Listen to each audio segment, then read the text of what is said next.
This week in gaming, Shuhei wonders how Sony will continue to make money. PlayStation is being sneaky, and Asha Sharma continues to make waves. This is the Nerd Cave News, and I am one of your hosts, Zach Dykes, joined by my good friend and co-host, Derek Daniel. Derek, how's it going, my man?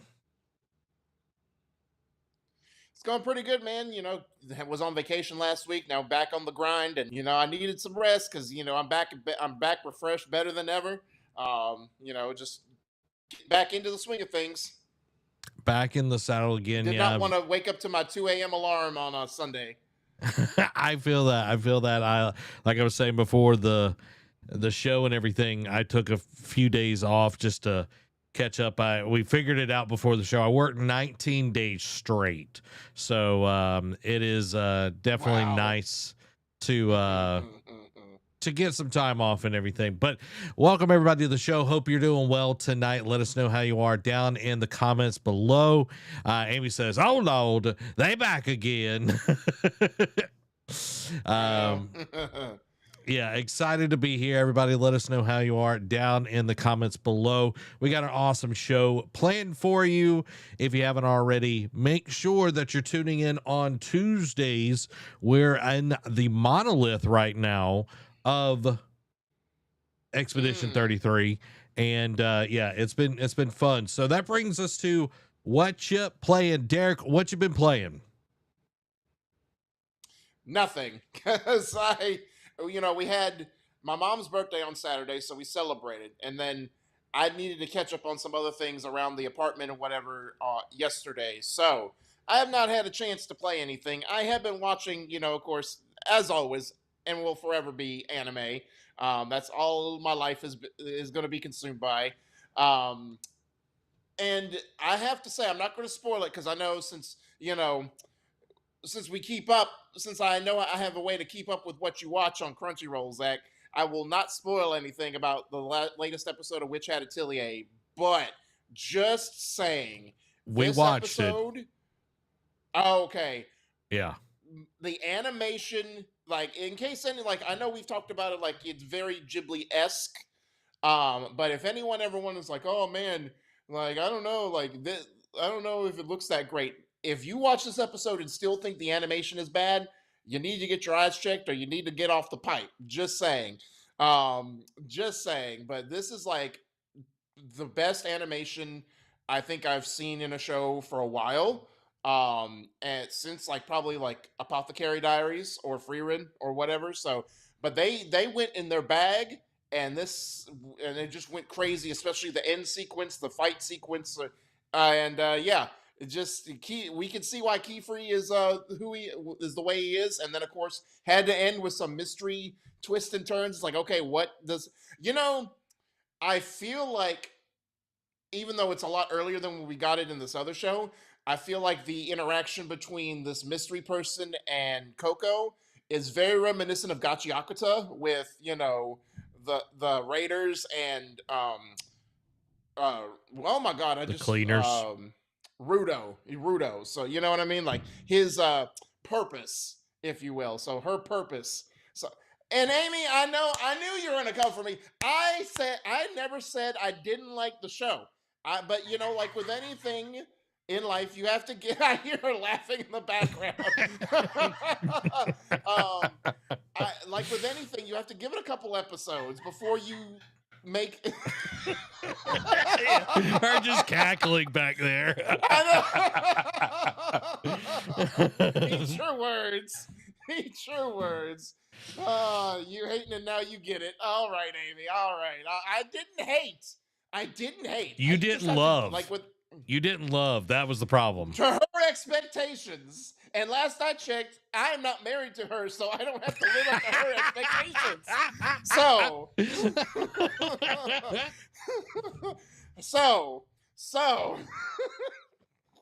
oh man. So I don't want to oversell anything right away. I mean, it took a few episodes before I started selling you on Gachiakuta. So, Just saying, I'm trying to be consistent. So, yeah, we've been watching a ton recently. Marie and Annie asked, "Do you like Crunchyroll or love it?" I think overall it's a okay it's a service. You know what I mean? I Yeah. feel like they don't necessarily have the consumer in mind with a lot of their decisions. No. But you know, for what it is, it's okay. I Yeah. wish we had more anime streaming services. I Variety. know Netflix has now officially like surpassed them as the Netflix place and everything. I mean, the Netflix place, the anime like service and everything, which is kind of crazy. But yeah, um, I like Crunchyroll to a degree, but I do think other Yeah. services do better than Crunchyroll just as a streaming platform. Yeah. I mean, I'm not Uh, loyal to the service and the brand. I'm just loyal to what it brings me, yeah, which exactly. is anime. Which is So anime. If I can watch anime somewhere, that's all that matters to me. Amy says, I fell in love with Demon Slayer. Yeah, we watched Infinity good. Castle last night. So yeah. Have you watched Infinity Castle, Derek? I have not. Okay. Well, I won't spoil anything for Supposedly, the anybody. Chainsaw Man movie dropped on It Crunch is. on there today, but when I went to go look, it wasn't on there. But I might just have to refresh Mm. it or whatever. So, Yeah, the um, Chainsaw movie is great. I want them to finally put Infinity Castle on Crunchyroll, but you know, that's yeah, neither here nor there. But yeah, we've caught up with Demon Slayer now, and then we've been watching Yu Yu Hakusho. We're in the Dark Tournament. I saw that. I just happened to when I was done watching earlier, I was just clicked on and it's like they're already on episode 42. I'm like, geez, Louise, they moving. Yeah, we move it, dude. It moves way faster than I remember, but you got to think it was back in the day when it was a week to week kind of deal. So it was like Yeah. it would take a lot longer and all of that. Um, right now watching Yu Yu Hakusho right now, and Kuwabara is my boy. Yeah, Amy has a sweet spot for the lovable idiots. She loves Inosuke as well. So Yes, that's fair. um so I told her because Yu Yu Hakusho has aged, I will say, has Yeah. aged. Um, Well, it came out in but the I'm early '90s, so yeah, I was just like, I was like, if we can get to episode 66, I was like, and we can stop after that. Like once we finish episode 66, that's the end of the Dark Tournament. I was like, that's yeah. all I care about you seeing. Execute episode 66. Yeah, Little Star exactly. Wars reference there. I was just like, we got to get through the Dark Tournament, and that's about it. Inosuke is a crazy goblin man, and he can do no wrong. Coming through. Right. Ganpachiro Kamaboko. And it's crazy that the same guy who voices Inosuke voices Eren Yeager. Just saying. Yeah, that makes no sense. But also dude, the guy Alex Lee who voices Zenitsu also voices Ginu. So mhm. Yeah, it's insane. But we were watching Yu Yu Hakusho, and I was like, Amy, do you know who Kuwabara is? And she's like, no, who is? I was like, oh, it's All Might. It's Christopher Sabat. And she's like, you sure? And I was like, yeah, like positive. There's times when it hits, you know what I mean, but Right. there's other times when it doesn't. But Urameshi, like he's got like this like to it and everything.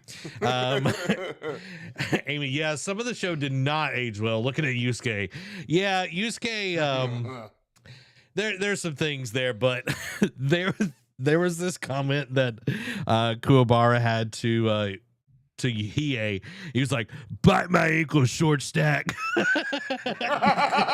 Yeah. So it's just those kind of like zingers and everything. Yeah, Christopher Sabat has been around forever, and that is why he's the GOAT. He's amazing.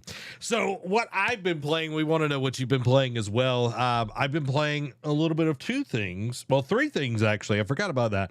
I played more of the Monolith section of Expedition 33. So I'm in the ice section of it right now. my question is like, how do you feel about going?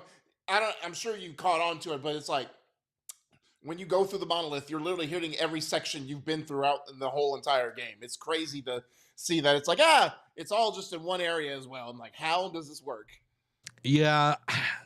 Like, it feels like we're padding a little bit. Let's be honest. Padding a little bit of the experience. Like, this could be a little bit shorter and get me to where I need to be. But I know that they're telling the story of the paintress and everything. Right. So it is what it is there. And it wouldn't be as bad as if it didn't include like mini bosses and bosses like in each area too. You know what I mean? Like it only feels like it's dragging on because of that. Yes. Yeah. If it was more of a few encounters here and there, but like you're literally coming up against some stronger, like all the opponents are stronger, which is fine. But then before you get into the next section, you've got to beat one of the people that have like the two swords and they're like cut in half and all of that. So been playing that. I'm at the point where I just want to just like, let's get this done. You know what I mean? I wished I had just like a day to just stream all the way through it and be done with it. Not that it's a bad game by any means, everybody, but I just want to be done with it because there's other things that I want to start playing on stream. Saros came out yesterday. I really want to start playing it.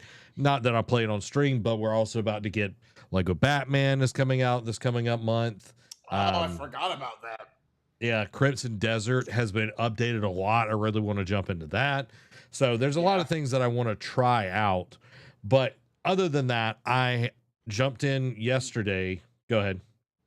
I was going to say, you're forgetting about your game of the year, 007 First Light. I'm kidding. True. Yeah, First Light is coming out this coming up month as well, which people are already talking about that. And I've also been playing Death Stranding. I played a few hours yesterday, and I was bragging on Death Stranding 2 yesterday or Tuesday. Derek, it is the only game that I have ever experienced where when you log in, it doesn't matter how long you've been out of there, it will give you the story so far. Like it'll give you like what has been happening. So you remember it's like, and you could easily exit out of that and get right back into it. But it's been about a month since I played. So it was like, let's remember what's going on. And once I read the little synopsis, I'm like, okay, cool. I know what's going on. I know where I need to be going. And I played it for a while and I got a cool little surfboard thing. That's a coffin. Okay. Yeah, that you can only either in Kojima games. Only in Kojima, where you can ride it like a surfboard, a skateboard, whatever, or you can hide in it and it will go under the tar. Yeah, it's very interesting. But because Derek, I'm crazy. All right. I'm crazy. And I spend so much time building roads and monorails. It was like, you got to go across the map and connect this one. It's going to be a long journey. You can't use the ship to get there. And I was like, I was like, oh, you have no idea. I literally took a monorail up to here and then took another one down to where I needed to go. And it saved me like probably an hour or more. And with like 8 minutes, I was already there. And I was just like, yeah, he's the bus. He's the bus. But yeah, so it was huge. It was huge. So loving that, been doing that. And then V Rising, dude. V Rising all day, all night. I would play that nonstop. Been literally having I've been either listening to Dungeon Crawler Carl or I've been watching Yu Yu Hakusho or whatever we're watching in the background. And it's just been so easy to play and I keep leveling up. It's just so good. I can't speak enough about V Rising. As my chair slowly goes down, if anyone's watching right now, my chair is just like I noticed that. I'm like, what's happening? Yeah, I'm disappearing, y'all. I was like literally trying to like sit up taller so it didn't look as bad. But yeah, it's been great. It's been great. I've been just really enjoying V Rising. And yeah, man, I can't speak highly enough of it. Amy says, I haven't been playing as much. I think I need to bulldoze my island. She's talking about Animal Crossing. Right. So probably need to do a lot of weed eating too. No, she plays a good amount. She don't. There we go again. It's going back down again, y'all. Hydraulics are gone. Yeah, need a lift. Yeah, I do. Joe says, I've been playing most of my normal stuff Monday, though I played Kanito Pet. It's a horror game that makes it look like it's hacking your computer. Huh. I haven't heard of that one. I've seen come across TikTok, like live streams like trees hate you or whatever it's called. Like that is basically made to be a rage bait game, and that game is insane. Like I'm laughing, but I know I would have the exact same reactions as some of the people playing that game. This chair. Like I have a hydraulic replacement for the chair because I've had this since 2016. Yeah, I've had it for over 10 years.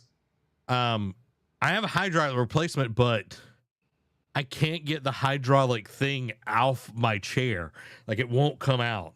So, oh God, that's even worse. Yeah. So I'm kind of stuck. It's literally the hydraulic things in the Alex drawer right there. Can't get it out. Anyway, that's what we've been playing, y'all. Joe says, basically you get a little desktop companion that wants to be your best friend forever. I'm sure that doesn't turn sour. Yeah, exactly. That has no negative implications whatsoever. No, not at all. Well, there you have it, everybody. That's what we've been playing. Let's jump into the gaming discussion this week. We want your thoughts. We want your opinions. We want your reactions to everything that's going on. We love to get to chat about all of those things. So don't feel like you got to be quiet because this is the gaming discussion. Shuhei Yoshida, full of grace, wonders how Sony will maintain investment in first-party games without releasing them on PC. And this is by Vicky Blake at IGN.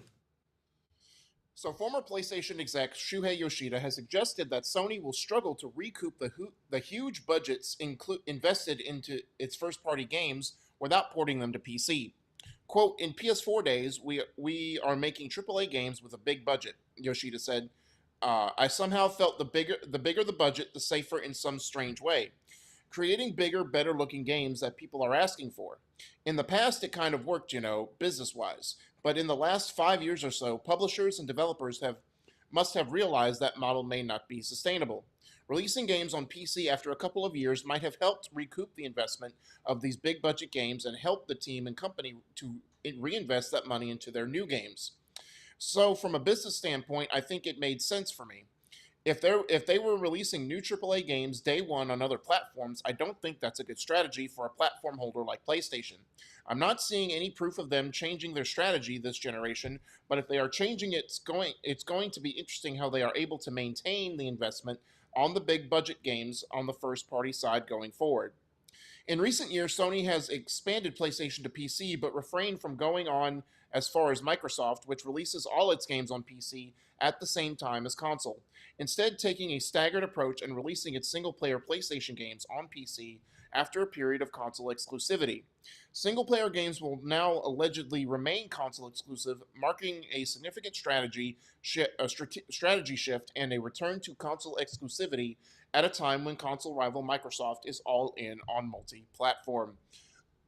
And I get what he's saying here, right? Because it's fresh flow of cash. It's like, and it's a win-win. It's like, all right, you get your console release, you get that mega budget or that mega cash influx on release, and then it's like, okay, you give it like 6 to 8 months. And I know that was like a couple of years in the beginning type deal for some of their PC porting over their PC first party games, and then but when they release, it's like a new, like how much new fan base. Like we see that it's not as prominent as it was about even last year, but Days Gone sees more of an influx. in player base because it's on PC. Spider-Man got a huge influx. Horizon, God of War. How many more of these games like got brought in new cash flow? And he's right. It's like, when you bring in more, because most, the average game, you try and hit most of your budget back in the first couple weeks of a game's release. And yeah, you still have a couple, like the first couple months, that you can still see a cash influx, but usually after about 2-3 months it's dead, and then you just start putting it, on sales and whatnot, just to get the numbers up. But now, like when you port it on PC, it's like it's a whole brand new release, and that new money comes in, and then that, especially with these huge budgets now, like I know Marathon had a $200 million budget, which is still insane to me. For like, we're getting movie budgets for video games. It's ridiculous, like how crazy that money is. But especially with how long development time takes now to make these huge AAA blockbuster action games, you need all the time and money that you can spare. And porting that over, and like porting it to PC, helps mitigate some of those extra expenditures. But now, and I see, initially when I saw that he said, "Oh, releasing it day one on PC would not be a good thing," I'm like, well, yes and no. But the way he breaks it down, it makes sense now, because if you released it day one on PC and PlayStation, then you can't rely on that influx of cash later down the road. So, Zach, what is your take on this? Well, like, let's take Spider-Man 2 as an example. Okay. Their budget was $315 million. That's with an M. Ridiculous. Million dollars for the game. And we both enjoyed Spider-Man 2. I think they did a lot of great improvements on quality of life stuff. Yes.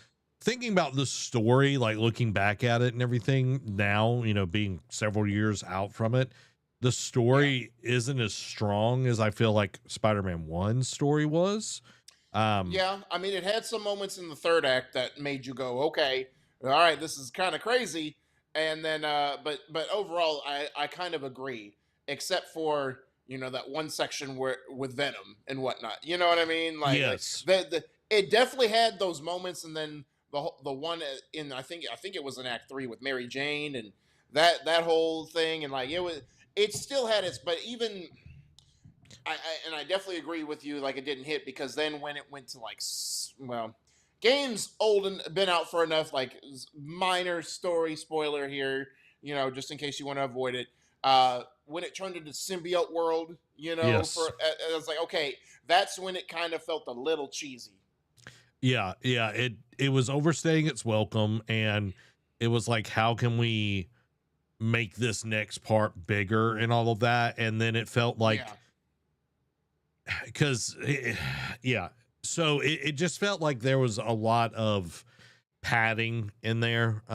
So I'm hoping that the story will be better in Wolverine, because I feel like Spider-Man 1, way better storytelling, even with like, even early on in Spider-Man 2 with like is like Negative Man or whatever his name is, like, oh, Mr. Negative, Mr. Negative, like that, like pulling from the first one with his dad and everything. Like, I thought that was cool, but like as we went on, there was less and less like oomph in the tank. There was less go. But when you look at, they spent $315 million on this, and they sold about 10.5 million units. So they got about a 35% return on this game. Yeah. That's not good. That's not good. And I know like the Spider-Man 1 sold crazy, but again, the amount of money that they put into it was way less. And I do think that Sony's approach to getting these on PC was a better way, because we've definitely seen Xbox's way of trying to get everything on all things at once, and all of that has kind of pushed back. We've gotten more pushback on that in recently. So I think that this was a knee jerk reaction to a bigger problem with Sony. Um, Yes. so I'm very cautious on what's going to happen here because they also closed. I think did they also close the studio that was doing all the ports? Nixus? Yeah, because I remember they. I don't know.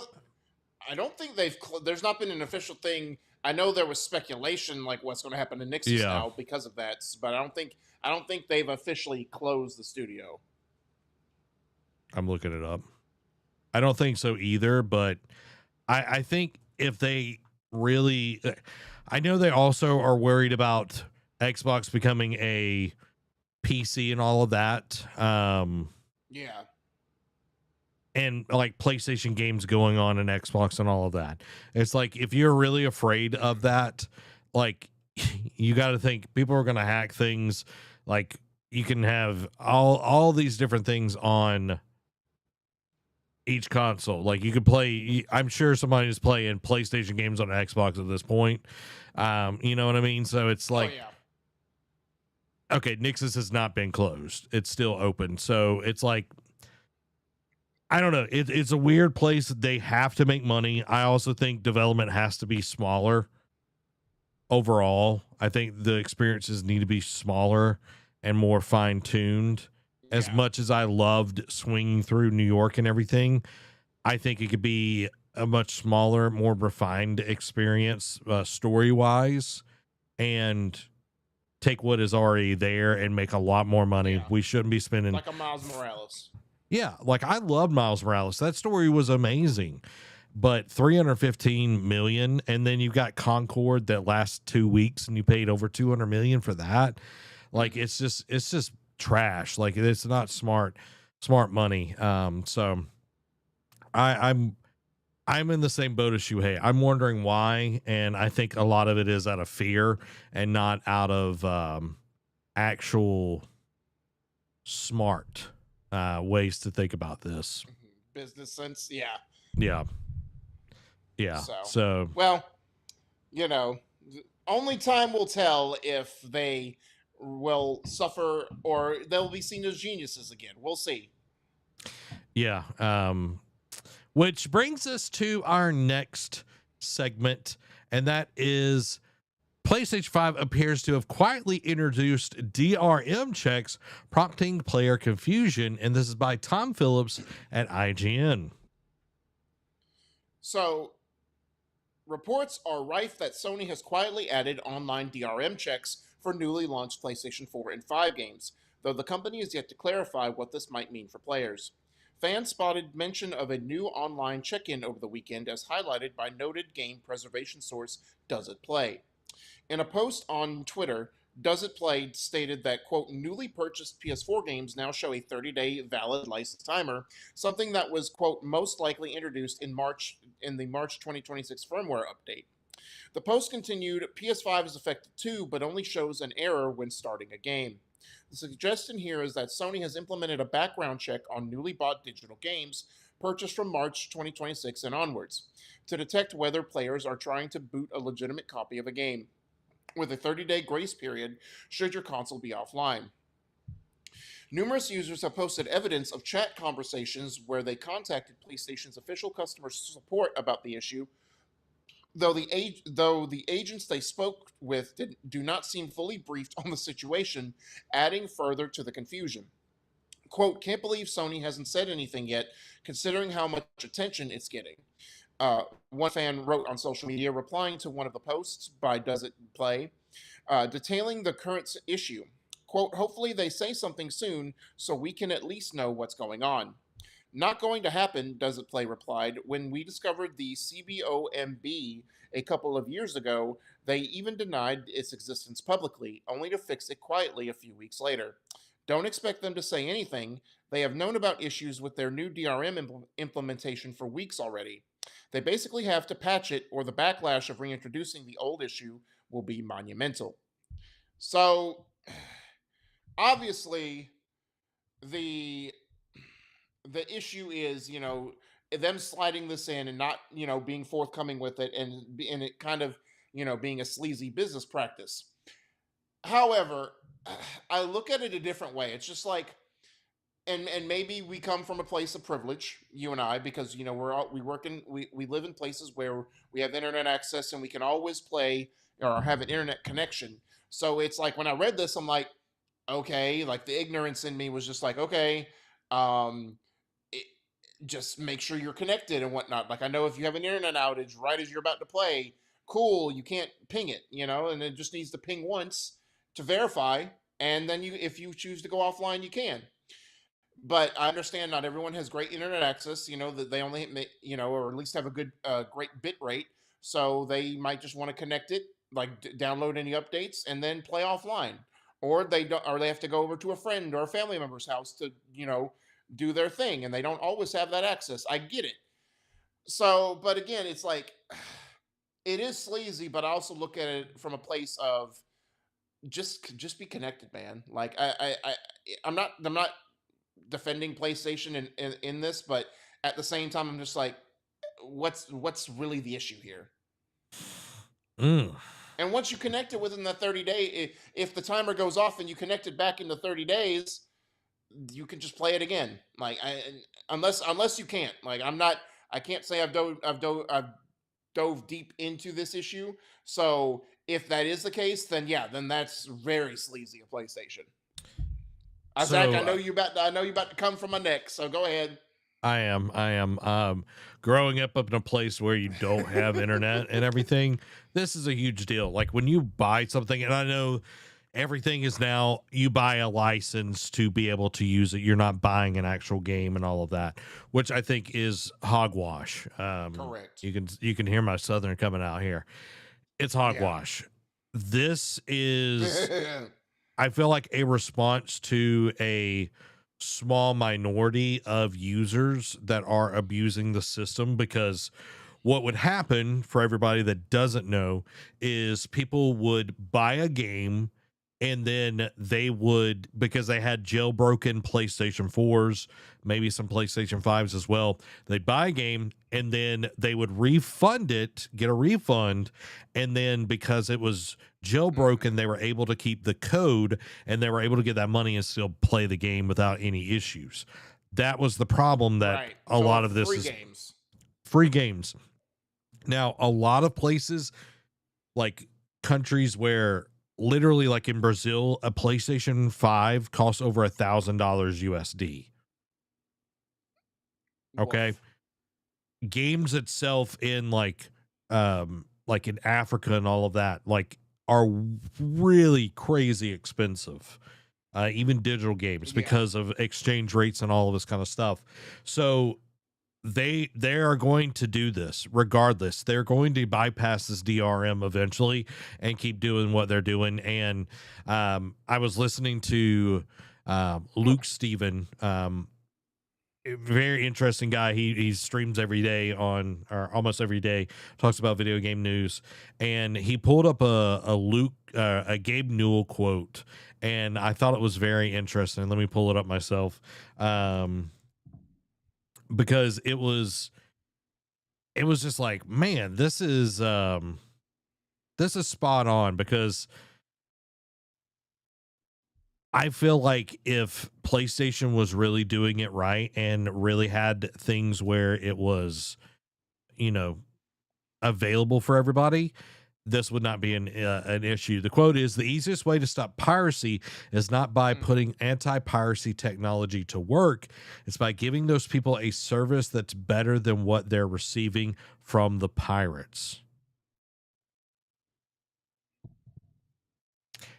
Why do people pirate movies? Why do people pirate anime, Derek? Because they don't either support, it's either too expensive, or the service isn't great, or they don't want to support the company. Yeah, exactly. Or the company, whatever. So yeah. So what has happened with services across the board? Everything has gotten more expensive. Well, guess what? Piracy, unfortunately, is the cheaper way to do it. People will pay pirates a smaller amount of money to not have to pay big corporations money because people have gotten greedy. That's where we're at this moment. And this DRM situation is not just for people that want to get stuff for free. The reason I was kind of like, I feel like your take is a little off from mine is game conservation. Like, so many times we have games that are being pulled offline or whatever issue. If you buy the game, it should be yours. It should not be an issue of, oh, it's got to check this, it's got to ping this, and, got to be online. What did Shuhei Yoshida, full of grace, do at the first conference revealing the PlayStation 4 and how they shared games, Derek? This is how you share a game, and handed it to Adam Boyes. But now we're doing the exact opposite. We're playing off of Xbox One DRM stuff. It's like, thankfully you get, you're not online and all that. So I did a little bit more digging on this as well. And I know we got PlayStation's response, and they might have updated since this, the videos that I watched and all of this. So what would happen is if you went offline, like you took your system offline or whatever, there's a 15-day like code that is connected to your account. After that 15 days, it would go inactive.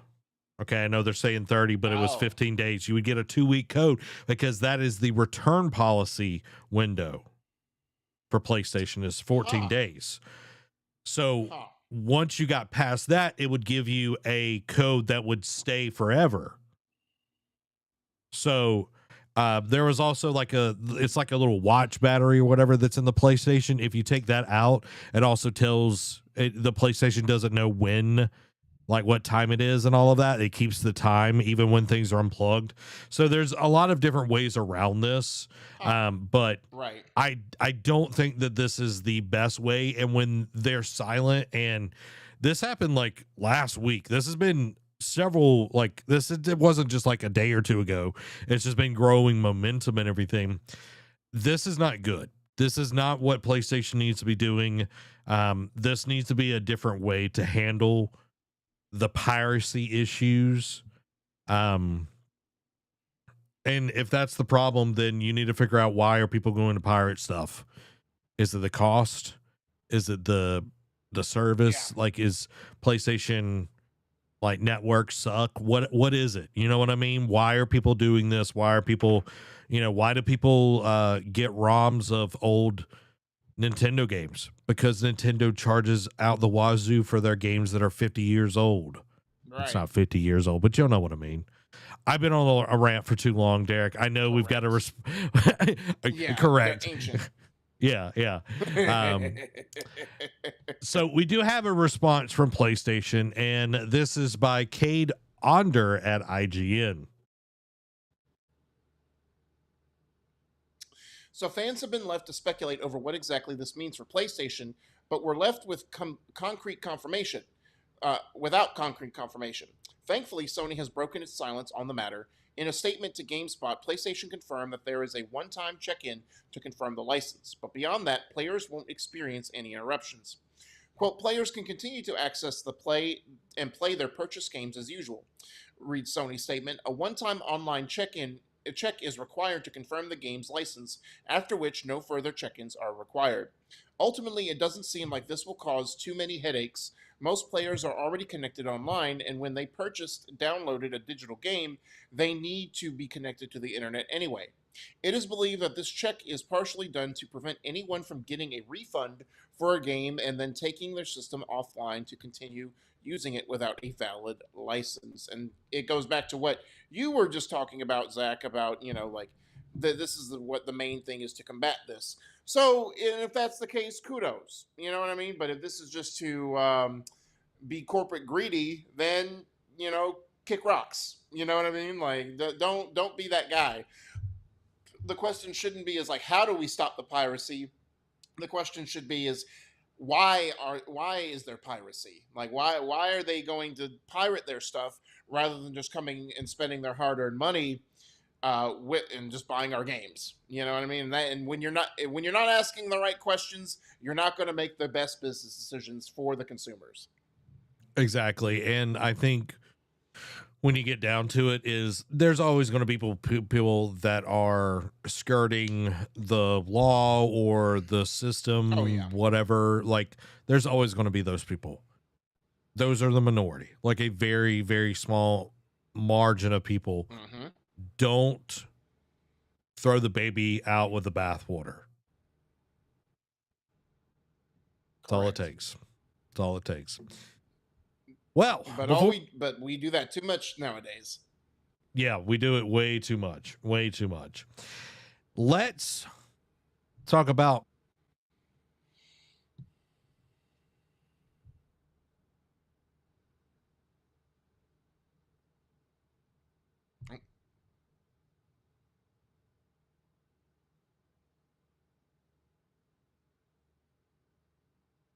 We lost your sound. Okay, there we go. We've got it back. Guys, hit that like button so you don't miss out on anything that we're doing here. It helps tell the algorithm that we're all doing good stuff. Let's talk about Xbox because they had an interesting week as well. Xbox has done a rebrand and a recommitment to itself, and this is by Ryan McCaffrey at IGN. In a new mission statement of sorts emailed to Xbox staff and posted on Xbox Wire, new Xbox CEO Asha Sharma and Xbox Chief Content Officer Matt Booty laid out new priorities and objectives for the Xbox team, including a reevaluation of exclusivity, a focus on affordability, and evolving third-party partnerships while acknowledging that players are frustrated. The post titled We Are Xbox admits that, quote, new feature drops on console have been less frequent. Our presence on PC isn't strong enough. Pricing is getting harder for people to keep up with, and core experiences like search, discovery, and social and personalization still feel too fragmented. Developers and publishers are asking for more too: better tools, better insights, and a platform that helps them grow faster. It promises that Xbox will be built to be affordable, personal, and open.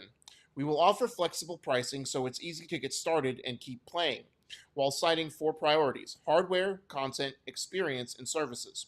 In hardware, Xbox will seek to, quote, stabilize Gen 9 as a healthy and high quality base and deliver Project Helix to lead in performance and play your console and PC games. On the content side, the team aims to grow and extend an enduring portfolio of franchises players love, evolve our third-party partnerships, and strengthen our 5-year slate, and expand into China, emerging markets, and mobile-first audiences. Regarding experience, Xbox wants to fix the fundamentals for players and partners and with services, fortify Game Pass with clear differentiation and sustainable economics, and use M&A deliberately to accelerate growth where organic paths are too slow. Thus, it should seem that Xbox might not be done acquiring studios. Our new North Star will be daily active players, Sharma and Booty stated in the letter. Perhaps most immediately notable for gamers, the duo say they will, quote, reevaluate our approach to exclusivity, windowing, and AI, and share more as we learn and decide, seemingly leaving every option on the table while not committing to any new direction in these areas just yet. And, I brought this up when we talked about Asha Sharma's vision for what she wants where she wants to take the company in ascensions to like a presidential, like a political election. The first 30 days in office, you want to execute as many executive orders as possible. She already lowered the price of Game Pass, which again was shocking. It's very rare that you see, oh, I want to implement this, and then like it doesn't happen until like a few months after the initial statement is made. But yet here we did not barely a week, from when we talked about it, they already implemented it, and it was crazy. So it makes you feel like the sky is the limit with certain reasons. Obviously, they can't just flip a switch on some of these overnight, just like they could with Game Pass. You know what I mean? Like that was an easy fix, I feel like. But a lot of this is going to take time, especially with the growth, because they realize, again, they even Phil Spencer talks about this all the time.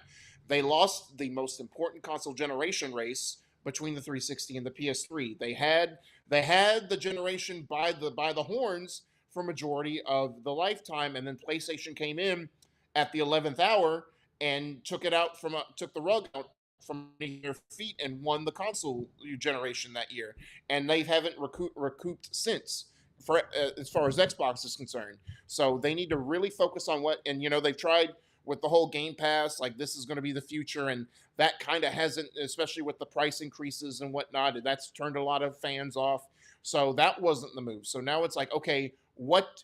And I still think Game Pass will be an important factor, but I think the way, and maybe I'm reading into it the wrong way. Reading this statement, it makes it sound like Game Pass will be a part of their future, but it's not going to be the focal point going forward. Yeah, I agree. I think they are understanding, like, going from Microsoft Gaming Studios back to Xbox, I think is a huge, hey, we're here, we are staying, and we're focusing on Xbox. Xbox, not just PC, because it felt for a very long time PC was the push for everything.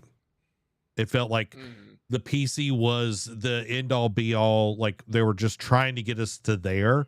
But now it's like, hey, we're really focused on the console. We really want the console to do well, and we are Xbox. They got rid of the, this is an Xbox campaign and all of that, pulled that totally off. They're really focusing down, and that messaging to me, along with reducing the price of Game Pass, is telling me so much of what we are going to be hopefully getting in the next year. We're getting focused on the consoles, updates to the consoles, like the OS and all of that, things that need to be addressed instead of literally just robbing Peter to pay Paul. Because I feel like that's all they've been doing, is they've been just moving money from one place to another, moving effort to one place to another to try to appease people. And it's like, no, we need to focus on people playing games. That is our key metric. People being active and playing games, not watching movies, not watching YouTube on the Xbox, people playing games on the Xbox, on Game Pass, whatever it may be. And there is talk of potentially another tier 4 Game Pass that was done in like a data mine, and it's called Xbox Game Pass Starter Edition, and it will have a lot of the stuff that comes with Game Pass. You get 10 hours of cloud gaming, Xbox Awards and all of that, but they won't have online multiplayer in that pass because everything else has online multiplayer. And it reminds me a lot of when it used to be Xbox Silver and Xbox Gold, Live Gold and Live Silver. Do you remember that back in the day? Yes, I do remember that. So it's like, okay, we're taking kind of cues from past generations that did work and all of that. But I think having a $10 version of Game Pass, like we talked about a few weeks ago, it's like add another version that's cheaper. Like have it where it's like you get in at the base floor or whatever, but you really build up some new fans. You get people in there, and it's like, hey, if you got 100,000 people paying $10 a month that joined in, dude, that's a ton of money. That's a ton of money. That's $1 million right there. Yeah. Crazy idea. I know. Crazy idea. If it's like if you build it, if they will come type of deal. Yeah, and I think really looking at this whole rebrand, refresh, we are Xbox thing, it's really, going fortify Game Pass with clear differentiation and sustainable economics. Like that right there, that sounds like a lot of mumbo jumbo, but it's like, hey, we're going to make sure there's clear marketing communication, what the difference between Ultimate, this, that, and the starter. You know what I mean? Because it kind of Yeah. blurs the line a little bit from what it is, and really, like, we're supposed to be getting some stuff on Project Helix next month as well. So it's like Yeah. they are really doubling down, and I'm like, it's good when a team is hungry. You know what I mean? I feel like this is when somebody really wants to make a difference, and they're putting their nose to the grindstone and they're making it happen. Because Yeah. as we're about to talk about, Xbox hasn't been doing that great and actually kind of fell uh down in, you know, how much they made and everything. So let's jump to that. Xbox revenue falls in the latest Microsoft earnings report, and this is by Robert DeFelici at Insider Gaming. So Xbox revenue has dipped from the previous quarter, according to Microsoft's latest earnings report. On April 29th, Microsoft released its third quarter fiscal year earnings report. When examining the Xbox specific portions of the report, a decrease in revenue is evident in the first quarter following Phil Spencer's retirement and Asha Sharma's appointment as head of the division. Of course, as Sharma only took over in February, neither her impact nor the strategies she's begun to implement are reflected here. Xbox revenue is down 10% from previous quarter per earnings report. The information provided by Microsoft notes that Xbox content and services revenue declined 6.6% year over year. Xbox revenue was 5.334 billion with a B, down from 5.72 billion with a B at this time last year. There was a 10.4% decrease from the previous quarter when the division's revenue closed at 5.96 billion with a B. Consistent growth is a key pillar issue for Asha Sharma. Part of her strategy to revitalize the Xbox brand is simply that, restoring the brand name. Sharma and Matt Booty, brand's CCO, recently put out a joint memo discussing how, moving forward, they would be moving away from the Microsoft gaming branding and focusing solely on the Xbox name. Sharma is eyeing the next 12 months as a significant time frame that she hopes will see Xbox return to growth. Quote, we are wanting to see Xbox return to growth next year, and so we've got work to do. She'd say in an interview with Stephen Totillo at GameFile, there's no silver bullets, and our focus is going to be how many players are playing every single day in the Xbox ecosystem. Xbox hardware revenue decreased 33% year over year, consistent with the previous quarter's declines. Overall, Microsoft's total brand revenue increased 18% to 82.9 billion with a B. And again, when you start seeing just decline, like, of course, the hardware isn't really a significant indicator because this late into a console generation, majority of people that are going to own a console already have one. Like, this is for the families who have like multiple kids who, okay, Johnny had got an Xbox a year or two ago for Christmas. Now Susie wants one because she's old enough now to have her own gaming console. So let's buy her that one. So the decline in console purchasing isn't that big of a surprise. But like when you start losing in the areas where that should be making you money and like should be increasing the revenue, that's when you have to go back to the drawing board. And of course, like with PlayStation, like in the PlayStation 4 era, when your back is against the wall, like, and you have to make sure because they didn't, even though they won the PS3 generation, it took them, like I said, to the 11th hour, and it was not great in the beginning. Like, they started off rough and they took they took a while for them to recover. So when your back is against the wall is when creativity shines, and when you have to just go back to the drawing board and figure out, okay, let's get down to brass tacks. What worked with us, what worked for us in the past when we were successful, how can we get back to that, or how can we implement parts of that into our new strategy going forward? Because not everything back then is going to work in today's world. Essentially, some will, some won't. But it's like what made people come to our ecosystem and spend their time and money in our gaming sphere? Like what can we do to bring those people back? And I think this is like getting down to what people want and like listening to the fans, because we talked about when she first took office that she is like actively listening to the fans and like interacting with them and whatnot. Some of them you don't need to always interact with because some of them are just going to troll you. But I feel like if you're given the reins to that, you should be smart enough to dictate who's really serious about a change and who's just trolling you. But I digress. It's I think it's a testament, and it's weird. Never in a timeline, I didn't think we'd be in this timeline where we're speaking positively about Xbox, and now and this is just a caveat of the show. You know what I mean? It's like we've got negative about PlayStation and positive about Xbox. When the last couple years it was somewhat reversed, not all the time, but it was somewhat reversed, and maybe we see the changing of the guard. Like, obviously, only time will tell, because they're just making statements, trying to build the fan base, give them a backup, give them hope, and now it's time for them to put up or shut up. Yes, you gave us a nugget with lowering Game Pass price last week, but now it's like, all right, what big steps are you going to take for us going forward that we can see and we respond well to? So only time will tell if this will work, if they can implement it in the right way and get Xbox back up. Because when everyone is succeeding, the gamers win.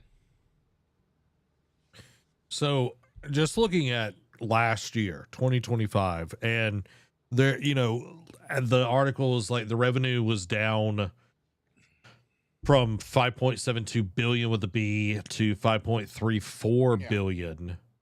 So it was like a 6% loss. But last year, if you look at this, May 2025, they raised the prices of the Xbox. September 19th, Right. they raised it again. Effective date was October 3rd. So it's like you look at that and it's like, okay, one, they weren't really selling that well in 2025 because of the first price increase. And then you increase the price again. And it's like, I understand you're trying to make up for tariffs and all of this stuff, but when you really get down to it, it's like, how much of that actually affected their bottom dollar? I know this is talking about sales of consoles and everything, but it's like, that's a big part of it. Like, if people aren't buying consoles, yeah, you can play on PC, you can play on xCloud and all that, but it's like how many people are doing that? You know what I mean? Playing on xCloud, maybe on PC, there is a part of it, but then you get with, Game Pass going up. That increased in October of last year, which goes to, it's like, how much content services being down 6.6%. I know myself, I know several people, I can probably name 10 or 15 people that canceled Game Pass because of that $10 increase. That says a lot right there. And then you look at, like, last year was a pretty strong year up until like the final quarter, where all that they put out in the final quarter was actually, let's see, it was Outer Worlds 2. Well, yeah, Call of Duty and the Outer Worlds 2. And it's like, that's crazy. Is that moving the needle? And I know Double Fine also put out Keeper as well. That's not moving the needle. The Lighthouse game. Yeah, as much as I love Double Fine, that's not moving crazy sales numbers and everything. That's an art game. So it's like, Outer Worlds 2, I know, didn't review amazing. People weren't clamoring for it. It was just too much of not Obsidian. Was it Obsidian? Yeah, Obsidian in 1 year, because they did 3 games last year. Yeah. So it's like, okay, the rest of it, like, I felt like Doom reviewed well, sold well. Like, there was some good stuff, but even the beginning of the year, they haven't launched anything in the first quarter of 2026. True. I mean, we're getting Forza Horizon 6 in a few weeks, so that'll be like their first major release. But again, that's almost halfway through the year. And so they're losing ground. Now, PlayStation really hasn't launched anything huge either. But Soros launched yesterday. Soros. Yeah, excuse me. Sorry, I forget about that. Only because it doesn't interest me. But I did forget about that. It is my bad.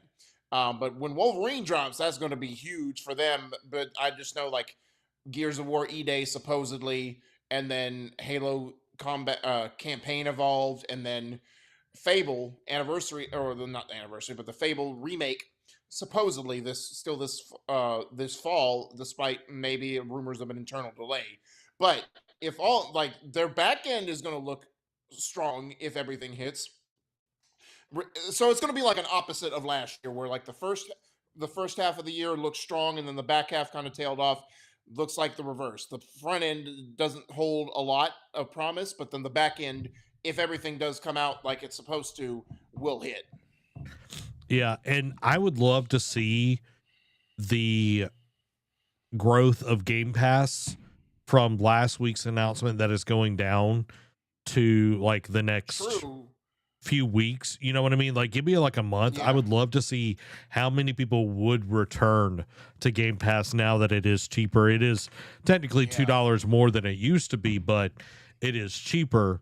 And with Forza Horizon 6 fixing to come out, and I know that is like one game that people were really, really wanting to go to Japan in that series. We're finally getting that.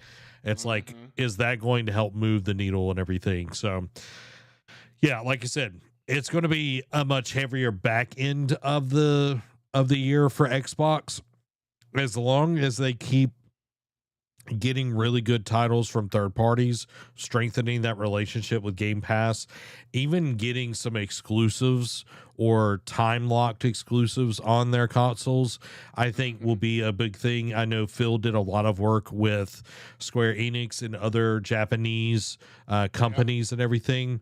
Like, if they continue to nurture those relationships, I think they will continue to grow. And also, always thinking about the consumer, going back to that Gabe Newell thing. It's like, is your service better than what you can get pirated? Exactly. If it is, people are going to buy it. Wouldn't it be crazy, like thinking about like strengthening their ties in Japan? Wouldn't it be crazy? And I don't think they would do this on the last title, but we've seen crazier things in the games industry. Is if they got a timed exclusive, like they've been always behind in the first two parts, but if they were to come out for the final part of Final Fantasy VII and be like, it's going to be a 6 month timed exclusive, that would be crazy. I don't think it would, just because one, it's the final part, and I don't even know if the first two, like the second part, I think the first part just finally came to Xbox within the last 6 months. I don't know if Rebirth has come out to Xbox yet, but it wouldn't make sense technically, for timeline wise. But that's just my first thing. It's like, what a crazy get that would be. Yeah, Rebirth is scheduled for release on the X and S on June 3rd. Oh, okay. Yeah, I'm not seeing. Is that what they're calling the whole thing? Is Rebirth? Well, that's When part two. They haven't given the official Okay. title to part three. I'm seeing if it's. I think it's come to for part one's already come to it. I'm looking it up. Part one has come Okay. several years after it was supposed to, because I remember it saying in the watermark on PlayStation is like for at least a year. You know what I mean? And then it's like, okay, fans were all like, oh, it'll come in 2021 to Xbox, and then just kept going, and no mention of it coming to Xbox. Yeah, it came in the 22nd of January of this year. That's crazy. Yeah, I'm curious how many units have been sold on the Xbox side. Yeah. Oh, I think a bigger get. Well, maybe not a bigger get, but like a more feasible get would be Kingdom Hearts 4, like as a timed console exclusive. Yeah, I don't like it would be a huge get, but like with Kingdom Hearts has always been a PlayStation thing first. Correct. With 1 and 2 being just on that. So I know they've really partnered with Final Fantasy 14 and everything. Correct. And their bigger partnership has been with Sega and the Yakuza franchise lately. I know what was that one? The turn-based one with when they switched protagonists. I forget Tactics. the name of it. No, Yakuza. Oh, yeah, like a dragon. Yes, thank you. Like Yakuza, like a dragon. When it went turn-based and it came out, it was like a timed exclusive, at least on series, because I think it came to PlayStation 4. It just didn't come to PlayStation 5 right away. It came like I think like 6 months later. Yeah, if they can do something like that, or like, dude, just think about if Xbox would have been the only console that had Crimson Desert. Oh my god! Especially now, like with the Yeah, way it's especially popping off. now. Yeah. Like it would be doing some gangbuster stuff. So I think really finding the third parties like Sandfall, like finding those diamonds in the rough in the Ooh, yeah. in the indie side and not buying them. Don't put your cart before the horse at this point in time. Partner with them, give them resources to help them develop. And then it's like you make it where it's like, hey, we're going to help you develop, help you get your stuff going. We're going to help you with marketing, all of this, but we're going to get X back to cover that cost and then a percentage on top of that to, blah, blah, blah, blah, blah. And then that way it's like, it's not only helping a team that needs that, but it's also like getting that out to more people because like I'm wondering how many people played Expedition 33 through Game Pass. It's fair. I'm looking it up. Expedition I feel like it was a lot. played Expedition 33 on Game Pass. I got a thing that I can just talk to, and it makes it so much easier for me than having to type it all out. They haven't publicly said the exact number. The game was confirmed to be the biggest new third-party launch on Xbox Game Pass of 2025, based on unique users in the first 30 days. However, we can infer some sales from scale from the overall sales of Clair Obscura. Has sold 8 million copies total across all platforms. The game launched on day one on Xbox Game Pass, which means a significant portion of those sales came from Game Pass players or were driven by Game Pass exposure. As for engagement metrics, only 29.5% of Xbox players made it through the Ancient Sanctuary achievement, a midpoint milestone in Act 1, meaning over 70% players dropped off before reaching that point. Like, even with that, it's like they played it. You know what I mean? They played a good bit of it. If you're getting like through the first 30 act, like that's a sizable chunk of the game. Yeah, that's a pretty big chunk of, all of that. So I think that's what Xbox needs to do. And I think next year when we're talking about this earnings report and everything, we're going to see a huge shift if this is the key word, if Correct, they keep up the momentum and keep their eye on the ball. Don't lose this, Asha and Matt.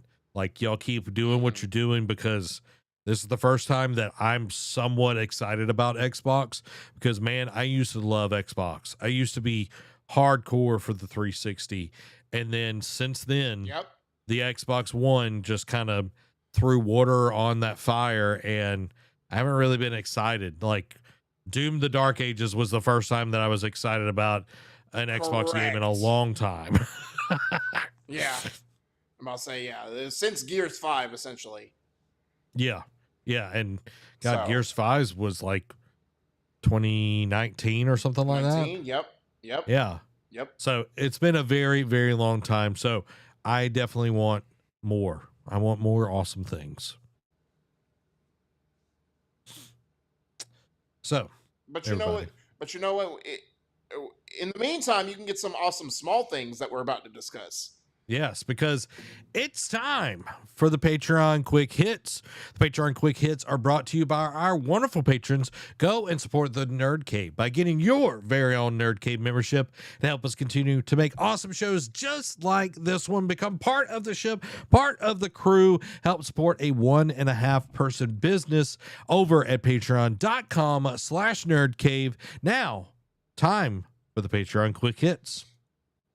First up, Ingrid joins Street Fighter VI on May 28th as its latest DLC character. Google exec Jack Busser claims almost every major game studio uses AI, but many aren't willing to disclose it. Vampire the Masquerade Bloodline 2's first DLC, titled Loose Cannon, is out now.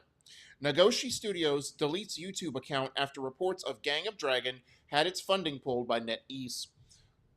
Excuse me. 5 Annapurna published games are getting Switch 2 versions, with two already out now. Sega Universe Initiative highlights Outrun, Streets of Rage, and more. Pokemon Pokopia update expands ability to move Pokemon centers. Michael B. Jordan and Christopher McQuarrie team up for the Battlefield video game adaptation movie. Final Fantasy XIV Evercold expansion has been revealed and will be coming in January of next year. Final Fantasy XIV is coming to Switch 2, but with an expensive catch. I heard a lot of subscriptions are and like online registration is going to be involved. Neon Genesis Evangelion is coming to Final Fantasy XIV with a crossover raid series called Ghosts of Desire. Final Fantasy XIV Evercold to radically change gear and introduce evolved combat system. Assassin's Creed Hexy game director Benoit Ricker, however you pronounce it, exits Ubisoft just months after the departure of the previous creative director. However, Ubisoft downplays the report of Assassin's Creed Hexy staff leaving project and calls it just a standard part of development. Assassin's Creed Hexy leak suggests magical abilities have been removed, including the power to control a cat. Like I kind of talked about this last week, Assassin's Creed 1 is reportedly the series' next remake. Alien Isolation 2 seemingly teased a new video posted by Sega and Creative Assembly. Star Wars Galactic Racer release date seemingly leaked on Steam for October 6th. Get excited, Zach. Resident Evil Requiem hits 7 million sales milestone. Resident Evil Requiem sales prompt Capcom to raise profit forecast. Requiem minigame DLC is unlocked after beating the main story. Xbox testing new Starter Edition Game Pass tier for Discord Nitro subscribers. Power Wash Simulator 2 gets Star Wars DLC this summer. Valve confirms Steam controller price point at $100 and a release of May 4th, and promises more news on the Steam machine soon. Arc Raiders Riven Tide unveils massive beach-themed update with new seaside map and a turbine enemy. Crimson Desert has sold so well, Pearl Abyss has reportedly given every employee a $3,400 bonus. Just saying. It's how you treat your workers instead of laying them off. Mass Effect Andromeda actor blames EA for the game's quality and says it was forced out of the door too early and became the punching bag of the week. Wu Chang Fallen Feathers IP has been acquired by Digital Brothers. Captain Majima joins Sonic Racing Crossworlds alongside the Goromaru today. LA Noire could return as Take-Two boss says they want to do something in the future with all of its IP. Report, Spiders Studio is shutting down just 6 weeks after the launch of Greedfall 2. The Blood of Dawnwalker sets a release date for September 3rd. Nintendo's next animated film gets an April 2028 release window, and after getting the Call of Duty and Elden Ring movies by mid 2028, it looks like it's going to be a blockbuster spring summer of video game movies. Director of The Last of Us Online says former colleagues still tell him how amazing it was going to be. Sure, that's why they didn't have any issues and they didn't have to cancel it. Sure, we'll go with that.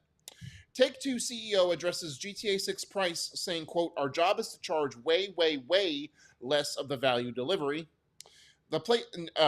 Even though it's not yet May, new PlayStation Plus essential free games for May have been announced. For the month, you get Football Club 26, Wu Chang Fallen Feathers, and 9 Souls with SOLS. Thick as Thieves will launch at $5 on May 20th with introductory campaign and expanded upon with future content. Monument Valley CEO says ideals like full-time employment and job security are too romantic in game development. And lastly, Tony Hawk once modded his friend's PS1 to get early Tony Hawk's Pro Skater feedback.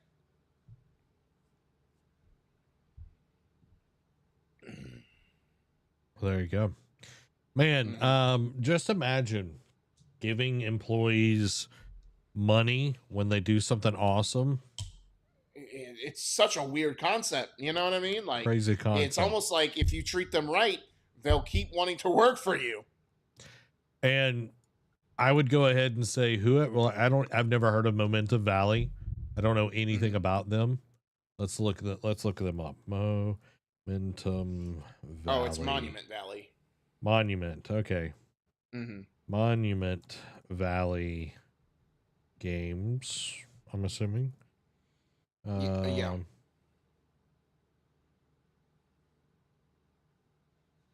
Yeah. I would not work for that dude. Oh, at yeah. all. It's like, full time and, you know, was it full time employment and job security are two. And I know he was probably trying to say that it's becoming less and less of a thing in the industry, but it made it sound like he's like, don't count on this if you come work for my company. I'm like, okay, dude, like, with you're risking shuttering your doors by saying that, because no one will come and want to work for you. Yeah. Like Monument Valley did really well. Like it won a lot of awards. Like it's like a puzzle kind of mobile game and everything. But dude, I would not. There's no way on God's green earth I'm going to work somewhere where full-time employment and job security are too romantic in game development. No. Like especially in this climate, like you're telling me like right off the bat, hey, just letting you know, you can be fired at any time. And I know there's a lot of at will employment. Like I've worked at will employment like all my adult life and everything. But unless you screw up, you pretty much got a job type deal. Correct. You know what I mean? So it's yeah, I don't like that at all. But dude, question for you. Do you think we are about to get into a renaissance, which I feel like a lot of the gaming properties that we've saw turn into TV shows and movies have been good? Do you think the next wave is going to be of the same quality, or do you think we're about to get hit with what we've gotten in the past, which is mediocre at best? So, off rip, and I asked you this last week, when we were talking about like Elden Ring and Call of Duty, is I feel like Call of Duty could be one of the ones that flops. Now it could be wrong, but just because they're trying to, whether it's like they're pressured by living up to the name of Call of Duty, or whether they just don't make an interesting story or whatever, or people are tired of, like, they just want to play the game, they don't want to watch a movie about the game or whatever. I feel like that could be potentially bad. Elden Ring, because it's basically one of those games that can do no wrong, right? Like, it's won Game of the Year awards. It's sold all these copies. Like, people just love it to death, and like the Soulsborne genre in general is beloved by a lot of people. I feel like just on that merit, I feel like financially it will do well. Now, will it do well, like story wise? Like, will it be like critically acclaimed? Who knows? It depends on, like, I know, like people, it was a mixed thing when Nick Offerman was announced as one of the cast. It's like some people who love Nick Offerman are like, oh, cool, I can't wait to see what he does, because I know he played a more serious role in The Last of Us season 1, as I think it was Bill was his name. And then, but then some people were like, they're not taking this casting seriously. They're putting comedians in there. I'm like, okay, cool, but I mean, give it a chance, before you just poo-poo it, type deal. So I feel like Elden Ring could be a mixed bag, but I think overall that will do well. So I think, and it depends on what this new Nintendo movie will be. I know a lot of rumors are already pointing to like a Donkey Kong spinoff in the Mario universe. So I know, and I might get flack for this, I know a lot of the games, like what was it, Tropical Freeze, and I know Bonanza, have been well received and well reviewed. But I know it doesn't have a lasting effect. Like, once they come out, then it's like the people who play them, but then it like drops off after a few months. Like, people don't hold it in the same breath as like a Mario. Like, even I feel like in the same breath as like a Luigi. You know what I mean? So I feel like Donkey Kong, if it is Donkey Kong, unless the story is just told so immaculately and so differently than what we've seen portrayed in the games, I feel like that could also not do as well as the. I know Galaxy has not been as well received as the first Mario movie, but just in the fact of like the two Mario movies like did okay to great, I feel like it might have a chance not to live up to that expectation as well. So I feel like just out of those three video game movies that we know, two out of those three could potentially be bad or not do as well. And the Battlefield, I feel like if the Battlefield movie somehow relaunches in the same year, I know we didn't get a date for it. I know they're just now getting like the casting, like the big names and the directors going, but let's just say for the sake of argument, it does launch in 2028. You mean to tell me we're going to have two war movies based on two first-person shooter video games in the same year? I don't know about that, Chief. You know what I mean? So it depends. There's a lot of ifs, and we've got a lot of time. We've got about 2 years between now and when those movies will come out. Again, as we say all the time on the show, only time will tell, but I feel like just off cuff, two out of those three could be bombs. Yeah, I don't think Battlefield will do well because one is like, yes, Battlefield 6 sold well. Not going to lie about that because it was something different than what Call of Duty has been shoveling down our gullet. But I don't think of good storytelling when I think of Battlefield's series. Like Battlefield 1 had an interesting one because we went to World War I and everything, but overall the story wasn't that amazing. It was kind of disjointed because you would jump across to different people and all of that. Call of Duty, I think, is just going to be action. I wouldn't be surprised if they got Dwayne "The Rock" Johnson or John Cena in there or some crap like that. Oh boy. Elden Ring, this is what I think the big problem Elden Ring is going to have. Yeah, Batista in there. Elden Ring, it's going to be hard to it's going to be hard to get the common person to go watch this. Like, yes, there are going to be tons of people that are Elden Ring fans, but how are you going to get all of that lore and have somebody understand that complex world, the politics, the whatever else in there within a 2.5 hour movie, if it's that long? Correct. Yeah. And then like you've also got the Zelda movie that's coming out that they've started working on. So I forgot about that. Yeah, so it's like there's some good ones, but I think we're fixing to hit the point where we're getting mediocre stuff and people are going to get fatigued because they're getting crap. Same kind of stuff we had with Marvel and Star Wars. Right. So and then I forget who it was, but someone came out this week and said that people didn't get superhero fatigue with Marvel movies. They got bad movie fatigue, which is actually a legitimate argument. Like, it's just like with anything before Marvel blew up, right? Like with action movies or, drama movies or whatever, or like romance movies. It's like people don't get fatigued by the genre. They get fatigued when the movie itself is bad and it just reflects bad on the genre. Like, it's anime.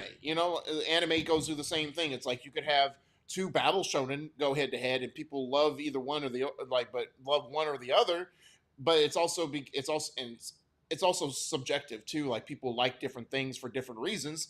But it's like, let's just say for the sake of argument that JJK hit and Demon Slayer didn't. You know what I mean? Like JJK hit, but it could be the outlier, conceived an outlier because it's good, and then like other battle shonen like Demon Slayer or Attack on Titan or whatever are bad, and it's like, oh, we hate battle shonen. It's like, well, no, it's just there's only been one good one in the genre in the last 5 years.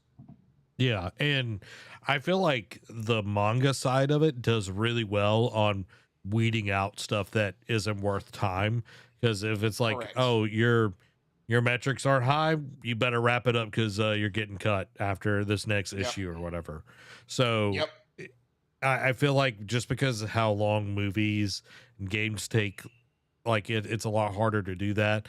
But I think we're about to get hit with a slew of really crappy movie tie-ins because we've already gotten Gran Turismo that wasn't great. We've already got Uncharted that wasn't great. It did well financially and reviews, but nothing like Mario, and it's nothing like The Last of Us or Fallout, you know what I mean? So it's like when you're doing this, like, please protect the IP that you've got a hold of, because there's a lot of fans.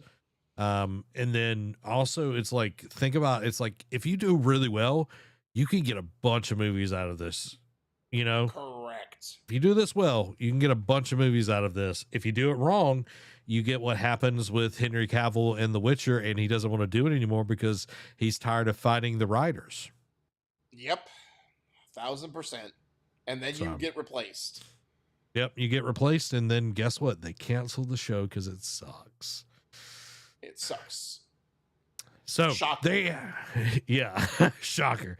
There you have it, everybody. That is our show this week. Let us know what you thought down in the comments below. This has been Zach and Derek. Y'all have a blessed week. Bye-bye.